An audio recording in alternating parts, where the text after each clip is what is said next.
அட கொடுமையே! சொந்த மகனால எம்ஜிஆர் கூட ஏற்பட்ட தீராத பகை. மனசளவுல சீரழிஞ்ச ஆட்சி மனோரமா. தமிழ் திரையுலகத்துல நகைச்சுவை பாத்திரங்கள்ல அதிக அளவு நடிச்சு, தன்னோட நடிப்பு திறன வெளிப்படுத்தின ஆச்சி மனோரமாவோட இடத்த இன்னைக்கு வரைக்கும் யாராலயும் நிரப்ப முடியல அப்டின்னே சொல்லலாம்.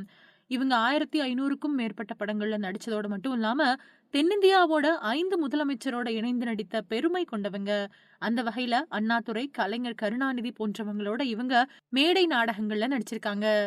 அது மட்டும் இல்லாம எம்ஜிஆர் அப்படின்னு மக்களால் அன்போடு அழைக்கப்படக்கூடிய மக்கள் திலகம் ராமச்சந்திரன், அப்புறம் செல்வி ஜெயலலிதா இவங்க கூடயும் இணைஞ்சு திரைப்படங்கள்ல நடிச்ச இவங்க, என்டிஆர் அப்படின்னு அழைக்கப்படக்கூடிய என்.டி. ராமாராவ் கூட தெலுங்கு படத்துலயும் நடிச்சிருக்காங்க.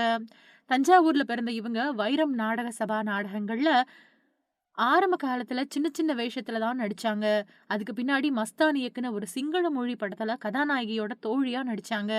ஆரம்பத்துல இவங்க நடிச்ச 2 படங்களும் பாதியில நின்னு போக, கவிஞர் கண்ணதாசன் இயக்குன சொந்த படமான மாலையிட்ட மங்கை படத்துல முதன் முதலா நடிச்ச மனோரமாவோட நடிப்புக்கு பல பட வாய்ப்புகள் வந்து குவிஞ்சுது.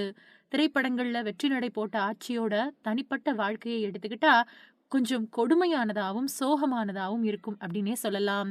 சின்ன வயசுலயே கல்யாணம் பண்ணிக்கிட்ட இவங்களுக்கு ஒரு பையன் இருந்த நிலையில, அவங்களோட கணவர் இறந்துடுறாங்க.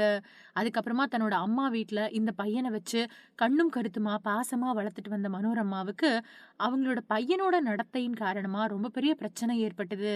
அதுக்கு என்ன காரணம் தெரியுமா? தன்னோட ஒரே ஒரு பையன் பூபதி எம்ஜிஆரோட நண்பரா இருந்த எழுத்தாளரோட கொழுந்தியா ஒருத்தங்கள காதலிச்சிருக்காரு. இந்த விஷயத்த கேள்விப்பட்ட எம்ஜிஆர் என்ன செஞ்சாரு அப்படின்னு தெரியுமா?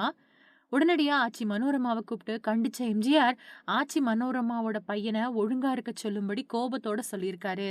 அது மட்டும் இல்லாம தன்னை விரும்பாம இருக்கக்கூடிய நபர காதலிக்க சொல்லி கட்டாயப்படுத்துறது தவறு அப்படின்னு எச்சரிச்சிருக்காரு.